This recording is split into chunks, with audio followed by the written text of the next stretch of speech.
et poursuivre notre étude de l'épître de Jacques que nous avons commencé dimanche dernier.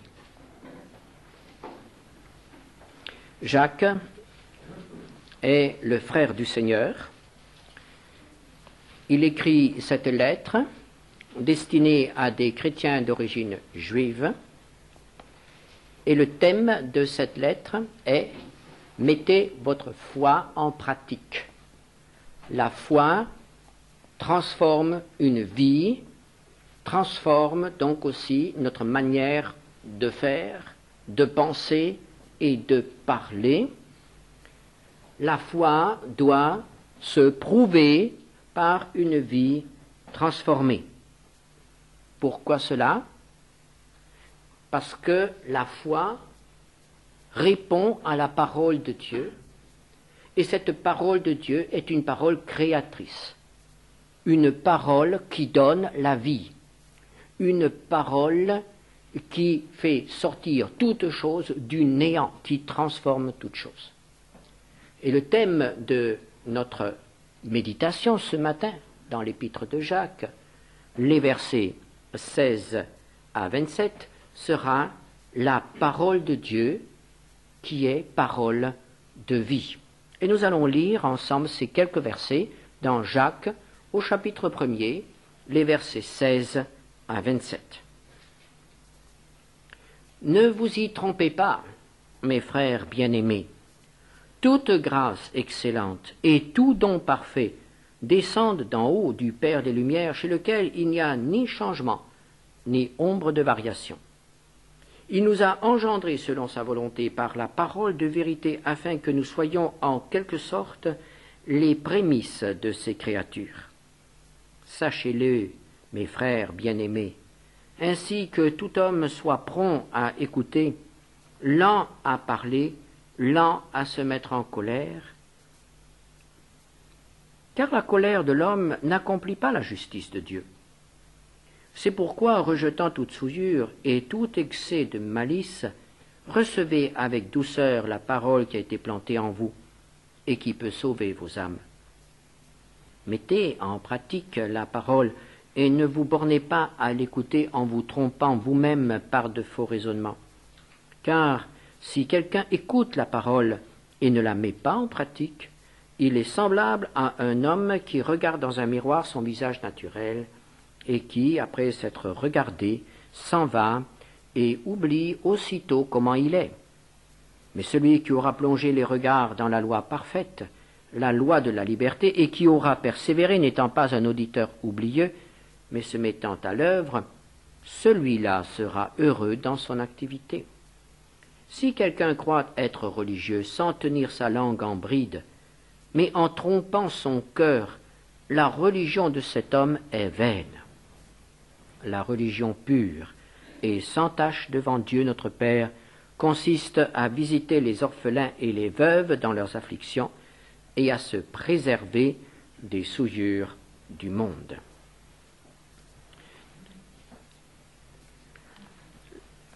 Le texte de dimanche dernier a terminé par cette constatation: Dieu n'est pas tenté et il ne tente personne. Le mal, la tentation, le péché ne viennent pas de Dieu. Dieu est parfait. Dieu est bon. Dieu est juste. Dieu est amour. La haine, l'imperfection, la souillure, l'injustice, le mensonge ne peuvent pas venir de Dieu. Ce qui est parfait vient de Dieu. Ce qui est mauvais, le mal, ne vient pas de Dieu. Tout don excellent vient de Dieu. Tout don parfait vient de Dieu.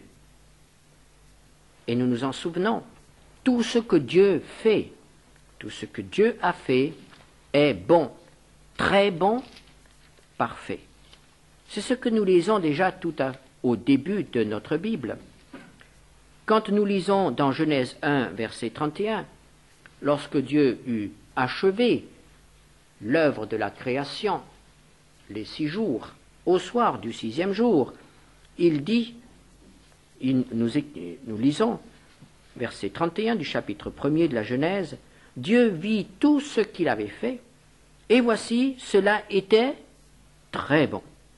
Ainsi il y eut un soir, et il y eut un matin, ce fut le 6e jour. » Tout était très bon. Tout ce qu'il fait est excellent. Est-ce que nous sommes d'accord avec cette affirmation? Est-ce que nous sommes d'accord avec cette affirmation quand cela concerne notre vie? Ce qu'il fait dans notre vie est très bon. Ce qu'il fait dans notre vie est excellent. Pourquoi? Parce que Dieu n'a pas changé. Parce que Dieu ne peut pas se contredire. Parce que Dieu ne peut pas agir contre sa nature même qui est parfaite. Dieu ne change pas. Tout ce qu'il donne, toutes ses pensées à notre égard sont parfaites et sont excellentes. Et nous devons le reconnaître. Et nous devons l'accepter. Et cela nous aidera déjà dans bien des épreuves et dans bien des difficultés. Dieu est le Père des Lumières, et il n'y a en lui ni ténèbres, ni obscurité, ni même une ombre. Il ne change pas. Tout est clair, tout est limpide. Et quand l'apôtre Jean le voit dans l'Apocalypse, il voit sous son trône comme une mer de cristal, c'est-à-dire quelque chose d'absolument limpide. Tout est limpide devant les yeux de Dieu. Tout est clair et tout est parfait. Pas la moindre tare, pas la moindre tache dans l'œuvre de Dieu. Et c'est ce Dieu-là qui parle. C'est ce Dieu-là qui nous a donné le livre que nous appelons la Bible, et qui est de ce fait parole de vérité, qui est de ce fait parole de lumière, qui est de ce fait parole parfaite, excellente. Il est le Père des Lumières, il est immuable, sa parole est lumière, sa parole est immuable, ses promesses sont immuables, sa parole est vraie. Et c'est la raison pour laquelle sa parole est source de vie, de vraie vie. La vérité reçue, la parole de Dieu reçue, fait jaillir la vie. C'est par sa parole uniquement que Dieu a créé l'univers. Sans le secours de quoi que ce soit, de qui que ce soit. La parole de Dieu est créatrice. Du néant, elle produit l'univers. Et c'est pourquoi elle est aussi créatrice dans notre vie. Dans notre vie, lorsqu'il n'y a rien, Dieu fait jaillir quelque chose de nouveau. Dans notre vie, là où il y avait des ténèbres, Dieu a fait luire la lumière. C'est une parole de vie, c'est une parole de lumière, c'est une parole créatrice. Et le Seigneur Jésus nous dit que lorsque nous recevons cette parole, une vie nouvelle commence en nous. C'est par la parole de Dieu que la nouvelle naissance est possible. Il faut que nous recevions la parole de Dieu pour que le Saint-Esprit puisse nous donner sa vie, la vie éternelle. Et c'est pourquoi elle fait de nous des hommes nouveaux. Et l'apôtre Jacques exprime cela ainsi: il nous a engendrés selon sa volonté par la parole de vérité, afin que nous soyons en quelque sorte les prémices de ces créatures. Évidemment, nous comprenons que nous ne sommes pas les prémices de la création actuelle. Nous venons longtemps après. Mais nous sommes les prémices de la création nouvelle que nous attendons. La nouvelle terre, les nouveaux cieux. Nous sommes en quelque sorte tous ceux qui croient en Jésus, tous ceux qui ont fait cette expérience de la nouvelle naissance depuis la première Pentecôte jusqu'à nos jours, tous ceux qui forment l'Église, le corps de Christ.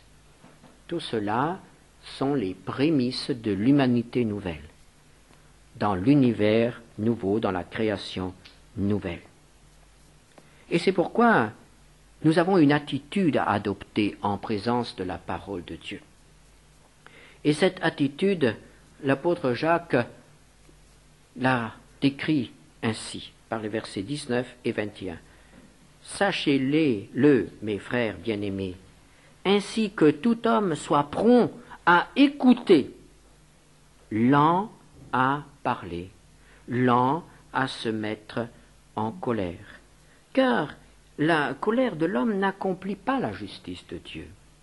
C'est pourquoi, rejetant toute souillure et tout excès de malice, recevez avec douceur la parole qui a été plantée en vous et qui peut sauver vos âmes. Écoutez. Écouter est le premier acte qui conduit au salut. Et c'est pourquoi dans la parole de Dieu, nous trouvons toujours à nouveau ces appels des prophètes.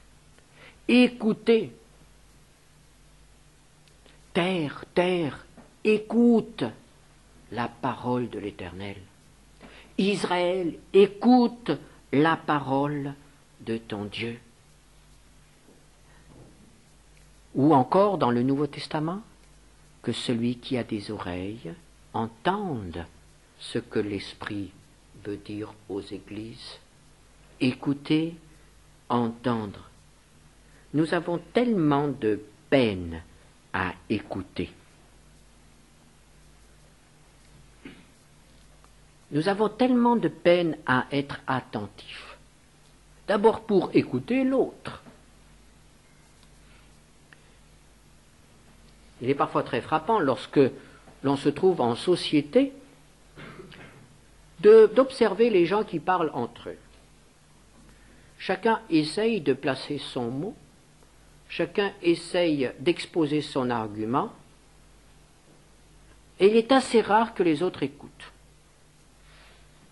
Faites un petit test. Par exemple, nous avons cette expression courante dans notre salutation habituelle, ça va?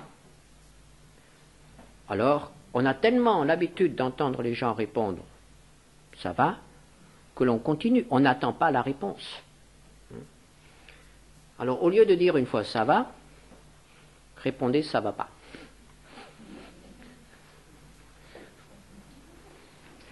Je vous donne vraiment mais en gardant votre sourire.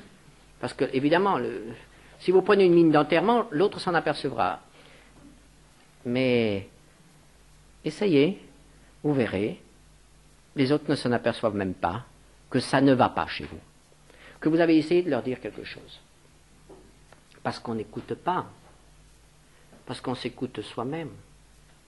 Il est parfois frappant d'observer certains orateurs, certaines personnes, surtout lorsqu'elles parlent à la télé. Est-ce que vous les avez déjà remarqués? Ils s'écoutent parler. Ils s'écoutent parler. C'est un gargarisme. Qu'est-ce qu'on entend des choses? Qu'est-ce qu'on entend des choses?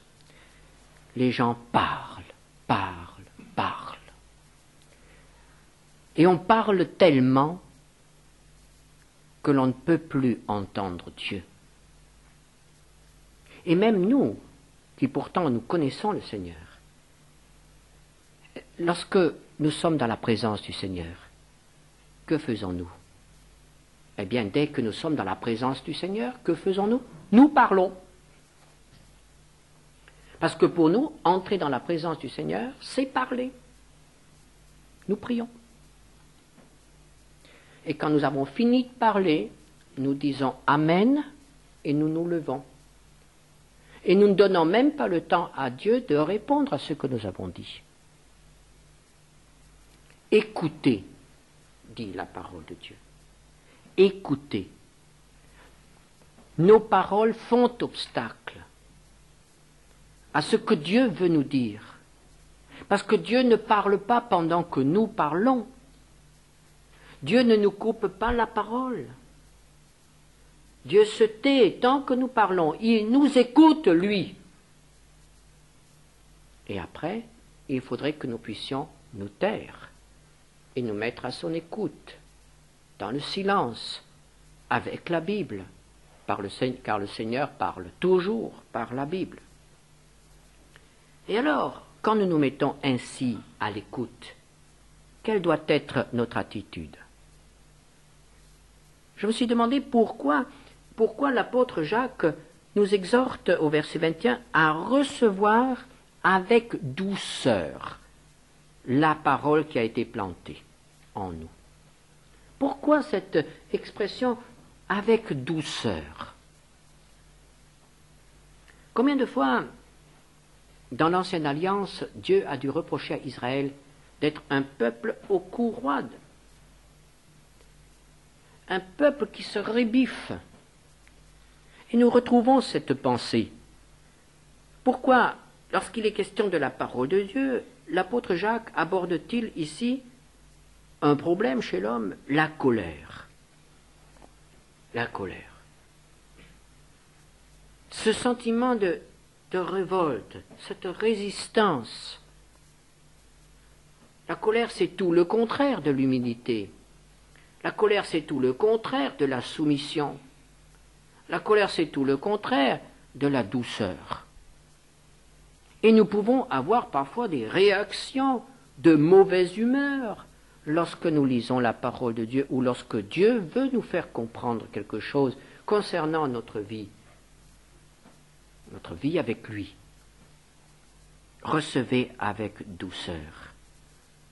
Et non pas avec colère.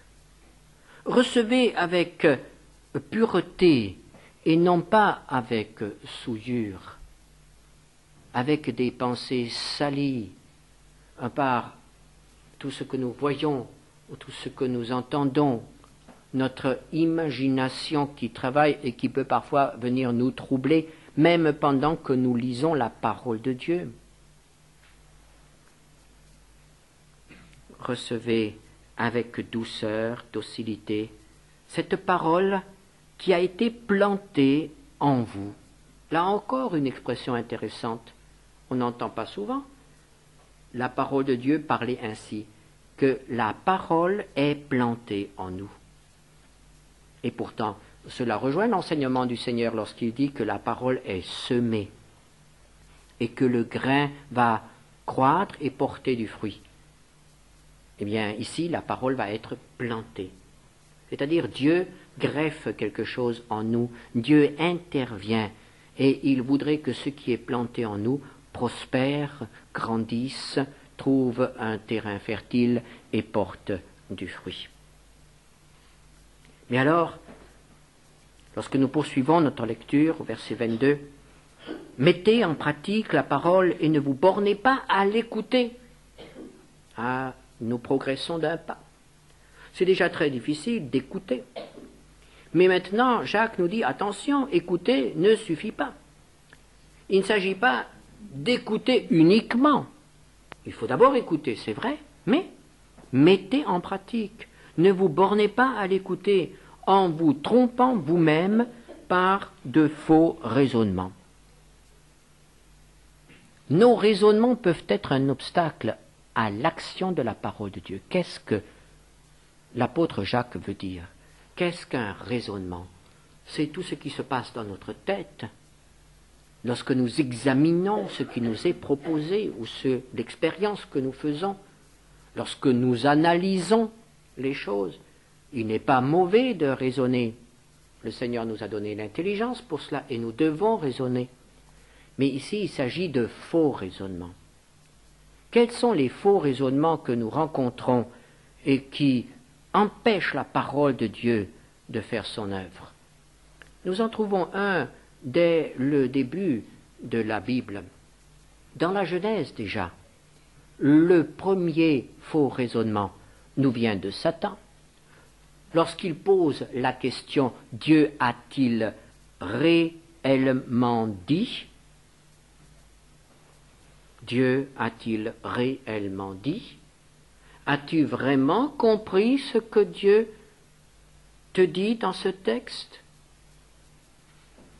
Alors comment répondre à cette question? Tout simplement en disant « oui, c'est écrit ». Mais Satan ne conteste pas le fait que c'est écrit.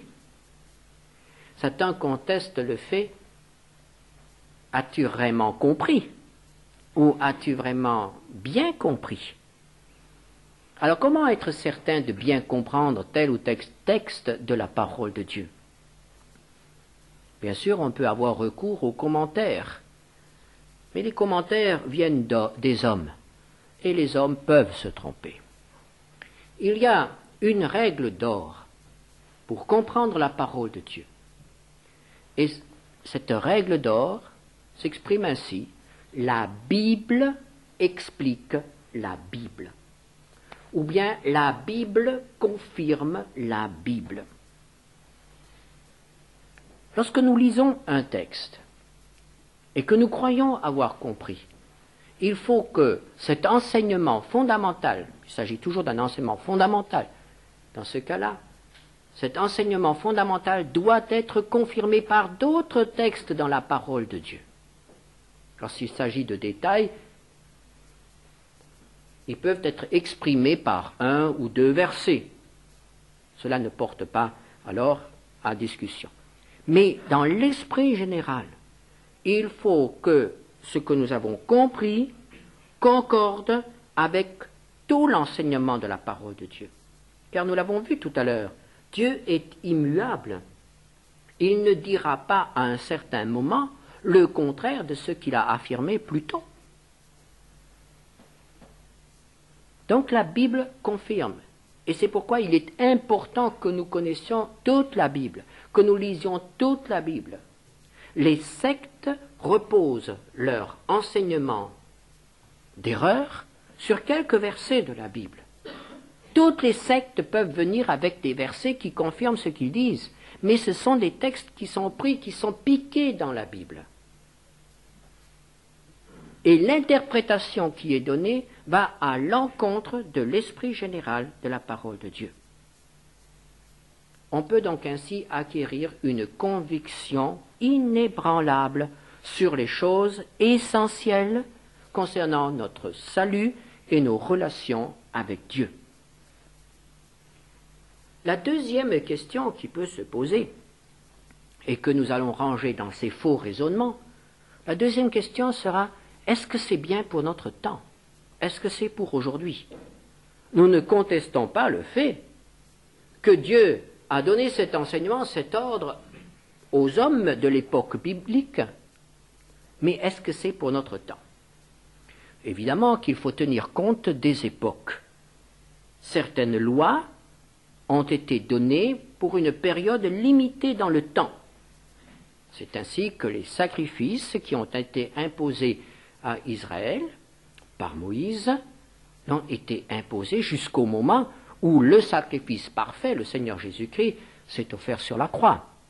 Et le sacrifice de Jésus met fin à tous les sacrifices du Lévitique, de l'Ancien Testament. Ce sont des lois qui sont limitées dans le temps. Et nous n'avons plus à nous poser aujourd'hui la question si nous devons offrir un agneau en sacrifice tous les matins. Donc il faut reconnaître, si nous avons affaire à des lois qui sont limitées dans le temps, des commandements qui sont limités à une certaine période ou bien limités pour un peuple. C'est ainsi que le sabbat, la circoncision, ces choses-là sont limitées au peuple d'Israël et ne s'appliquent pas à l'Église. Nous sommes maintenant dans l'ère de l'Église. Et le Nouveau Testament, en particulier, nous donne des commandements qui concernent l'Église. Alors, ce qui était en vigueur dans l'Église au début de l'ère chrétienne reste en vigueur jusqu'à la fin de l'ère chrétienne. Et c'est ainsi que les commandements que nous trouvons dans la parole de Dieu, dans les épîtres du Nouveau Testament, sont des commandements qui nous concernent. À partir du moment où c'est adressé à l'Église et que nous sommes membres de l'Église. Il y a aussi les autres commandements, les autres lois. Les lois pour les chrétiens, mais il y en a d'autres aussi. Les lois pour les hommes, tout simplement. Nous pouvons donc dire que, par exemple, les 10 commandements dépassent de loin le peuple d'Israël. Les 10 commandements sont des commandements qui concernent l'humanité, la manière dont les hommes doivent vivre avec les autres hommes, surtout la deuxième partie des 10 commandements. Ces 10 commandements restent donc valables. Il n'y a aucune raison aujourd'hui de rejeter le commandement « tu ne tueras point ». Il n'y a aucune raison de rejeter le commandement « tu ne commettras point d'adultère » ou encore « tu ne convoiteras point ». Ce sont des commandements qui sont valables pour l'humanité. Certains commandements qui sont encore beaucoup plus anciens que les 10 commandements et qui ont été donnés à l'humanité dès sa naissance, dès le départ, les commandements concernant le mariage, par exemple, restent en vigueur, concernent toute l'humanité, que les hommes soient croyants ou non. Ces lois concernent les hommes et ont été données par le Créateur. Ce sont des lois immuables. Il n'y a donc pas à se poser la question « est-ce que cela me concerne ou non ?»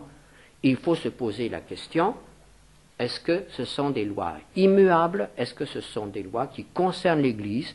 Et si je fais partie de l'Église, si je dis que je suis chrétien, elles me concernent. » Le troisième faux raisonnement, la troisième question que l'on pose lorsqu'on lit la parole de Dieu, eh bien, c'est « est-ce que c'est pour moi ?» Est-ce que c'est pour moi? Nous sommes peut-être d'accord que Dieu l'a réellement dit, nous sommes peut-être d'accord que c'est pour notre époque, mais est-ce que c'est pour moi? Nous avons souvent pas mal d'excuses pour dire non, ce n'est pas pour moi. Et même si nous sommes d'accord que c'est pour le frère qui est assis à côté de nous. Mais moi, quand même, j'ai quelques raisons de ne pas me sentir concerné par telle ou telle parole du Seigneur. Et c'est là que commencent nos discussions. Et c'est là que commencent nos marchandages. Seigneur, tu vois bien que moi, dans ma situation, je ne peux pas. Seigneur, tu comprends bien que moi, je ne peux pas obéir strictement à ce que tu me demandes là, parce que je suis ceci, parce qu'il y a eu cela dans mon enfance, parce qu'il y a cela dans mon passé, dans mon présent, parce que je crains cela pour mon avenir. Et on discute, et on raisonne, et on essaie de convaincre Dieu de changer ses lois. Je répondais ce jour-ci à un jeune qui m'écrivait et qui me posait des questions concernant le fait, pour lui et sa petite amie. Lui, il a 18 ans, sa petite amie a 16 ans, et il me disait, nous voudrions avoir un enfant, mais l'Église est contre. Je sais bien que l'Église est contre, mais l'Église peut aussi changer d'avis. Est-ce que je dois attendre jusqu'à ce que l'Église change d'avis? Alors je lui ai répondu qu'il ne s'agit pas de commandement de l'Église, mais qu'il s'agit de commandements immuables qui concernent tous les hommes et qu'on ne discute pas. J'ai reçu la réponse et il me dit oui, je reconnais que j'étais bien égoïste de vouloir faire changer tout le monde pour réaliser mon désir. Et c'est cela. Nous vivons dans une époque où on discute. On n'accepte pas une loi, on n'accepte pas un commandement, on n'accepte pas quelque chose qui est là et pour lequel il faut se mettre sous la discipline. C'est une certaine discipline, évidemment, mais pour notre bien, on n'accepte pas et c'est la pagaille. Vous avez vu la pagaille cette semaine dans les rues de Marseille?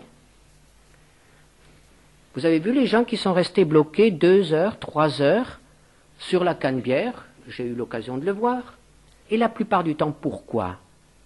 Parce qu'on ne respectait plus la chose élémentaire de l'arrêt au feu rouge. Dès qu'il y avait une petite place, on avançait si ce n'était que d'1 mètre, et ça a permis de bloquer toute la circulation pendant 4 heures. chacun campant sur sa position. Ce n'est qu'un détail. Passer 4 heures dans une voiture, sous la neige, c'est désagréable, mais au fond, ce ne sont que 4 heures. Mais lorsque chacun tire de son côté, lorsque chacun veut obtenir son intérêt, lorsque chacun veut imposer son idée, alors il y a d'autres blocages qui sont bien plus dangereux, bien plus lourds de conséquences que les blocages de la circulation d'une ville. Il y a les blocages humains entre hommes dans nos relations. Si chacun veut simplement avancer son avantage, mettre son pied et tenir une position, vous avez vu ce que cela donne quand personne ne veut céder. Et nous retrouvons cela dans les familles, nous retrouvons cela dans le milieu professionnel, nous retrouvons cela même dans les églises, lorsqu'on campe sur une position et on ne veut pas céder. Mais là où c'est le plus dangereux, c'est quand on emmène, lorsqu'on applique ce comportement dans nos relations avec Dieu. Car croyez-moi, les jeunes qui contestent toute autorité, qui contestent les parents, qui contestent les professeurs, qui contestent toute autorité, ces jeunes-là ne vont pas accepter avec douceur l'autorité de Dieu. Ils vont aussi bien contester Dieu. Et il n'est pas rare que j'entende ou que je lise ces mots « je ne suis pas d'accord avec Dieu ». Voilà. Et on lance ça dans la nature. Je ne suis pas d'accord. Je ne suis pas d'accord. Eh bien, mon ami, il faudra bien te mettre d'accord. Hein? Parce que Dieu, lui, ne change pas. L'Église change, les lois des hommes changent, les parents même changent beaucoup. Et ce qui était interdit hier est peut-être toléré aujourd'hui. Mais Dieu, lui, ne change pas. Et là, on risque d'avoir une très mauvaise surprise lorsqu'on veut absolument imposer à Dieu ce qu'on impose aux autres. Les faux raisonnements qui combattent l'efficacité de la parole de Dieu. La parole de Dieu ne peut produire la vie que lorsqu'elle est reçue avec douceur et humilité, et qu'elle produit une obéissance. Mettez en pratique la parole et ne vous bornez pas à l'écouter en vous trompant vous-même par de faux raisonnements. Si la parole est uniquement écoutée, elle ne sert à rien, même plus. Elle va nous condamner. La parole est un miroir, nous dit l'apôtre. Si quelqu'un écoute la parole et ne la met pas en pratique, il est semblable à un homme qui regarde dans un miroir son visage naturel et qui, après s'être regardé, s'en va et oublie aussitôt comment il est. Il y a des gens qui passent beaucoup de temps devant leur miroir et tiennent compte des indications que leur donne le miroir. Ah, comment on sait s'arranger, comment on sait se transformer devant le miroir. Et puis il y a des gens qui jettent un petit coup d'œil sur le miroir et qui partent en oubliant ce qu'ils ont vu. Alors la mèche de cheveux restera en l'air et la cravate restera de travers. Peut-être la tache de dentifrice restera sur la joue. On appelle cela des distraits. Mais il y a aussi des chrétiens distraits, des chrétiens qui lisent la Bible et qui seraient absolument incapables de dire, lorsqu'ils ont fermé la Bible, ce qu'ils viennent de lire. Ça, c'est aussi un test que je vous propose. Cette semaine, après avoir lu la Bible, un quart d'heure plus tard, prenez un crayon, qu'est-ce que j'ai retenu? Vous m'en direz des nouvelles. Pas dimanche prochain, je ne serai pas là. Dans 15 jours. Qu'est-ce que j'ai retenu de ma lecture de la parole de Dieu? Eh bien, si vous n'avez rien retenu de la lecture de la parole de Dieu, cette parole de Dieu risque d'être pour vous condamnation plus tard. Parce que Dieu ne parle pas pour rien dire. Lorsque Dieu parle, il veut qu'on l'écoute et qu'on réponde. Et le Seigneur Jésus a parlé de ces gens qui ont beaucoup entendu, qui ont une grande connaissance, mais qui, ça n'a pas eu d'influence sur leur vie. Dans la parabole du semeur, le grain qui porte beaucoup de fruits est tombé dans une terre qu'il a reçue et qui a accepté, qui a contribué au développement de cette parole. Ou bien encore, dans la parabole de la maison construite sur le roc, le Seigneur Jésus dit, c'est celui qui écoute la parole et met en pratique ce que je viens de dire. C'est le sermon sur la montagne. Celui qui écoute et ne met pas en pratique est semblable à celui qui a construit sa maison sur le sable et qui ne tiendra pas lorsque la tempête viendra. La parole. La parole doit être écoutée, mais la parole doit aussi produire des œuvres. La parole doit produire un changement dans ma vie. Il faut que les gens puissent voir que je suis quelqu'un qui lit la parole de Dieu. Et cette parole n'est pas une loi qui me paralyse, qui me frustre, qui me limite. C'est une parole qui affranchit.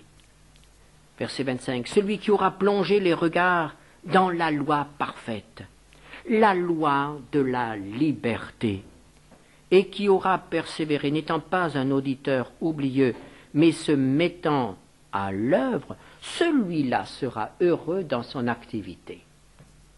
Voici une loi qui est appelée loi de la liberté. Pourquoi cela?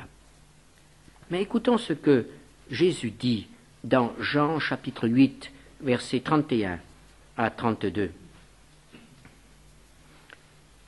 Il dit aux Juifs qui avaient cru en lui, « Si vous demeurez dans ma parole, vous êtes vraiment mes disciples, vous connaîtrez la vérité, et la vérité vous affranchira. » Ce sont les gens qui reçoivent, qui demeurent, qui tout à coup s'aperçoivent que cette loi est pour eux synonyme d'affranchissement, de liberté. C'est en se mettant d'accord avec la parole de Dieu que l'on découvre la liberté. C'est la loi parfaite, la loi de la liberté. Et quand nous lisons la parole de Dieu, il y a un affranchissement, une libération intérieure qui se dégage, qui a lieu. Et c'est pourquoi Jacques termine ce texte en disant « Il sera heureux dans son activité ». Parce que son activité sera en accord avec le Père. Son activité sera bénie par le Père. C'est cela, être heureux. Et non pas en situation de conflit perpétuel avec Dieu. On essaye de lui arracher telle chose, on essaye d'imposer telle chose, de négocier, de marchander, au lieu d'être docile pour la parole de Dieu et dire « Oui Seigneur, que ta volonté soit faite dans ma vie. J'ai compris, c'est pour moi et je veux t'obéir. Donne-moi la force d'obéir. » Prions ensemble. Seigneur notre Dieu, nous te remercions parce que ta parole est source de vie et de liberté. Ô Seigneur, quel trésor tu nous as donné là. Quelle preuve d'amour, Seigneur, de nous avoir ainsi bénis, de nous avoir ainsi enrichis de tes biens. Veuille nous garder maintenant, veuille nous garder au cours de cette semaine. Tu sais que ce temps est bien dangereux pour plusieurs d'entre nous et nous te demandons de nous protéger d'une manière particulière, dans nos déplacements, mais aussi dans nos rapports avec les autres. Au nom de Jésus. Amen.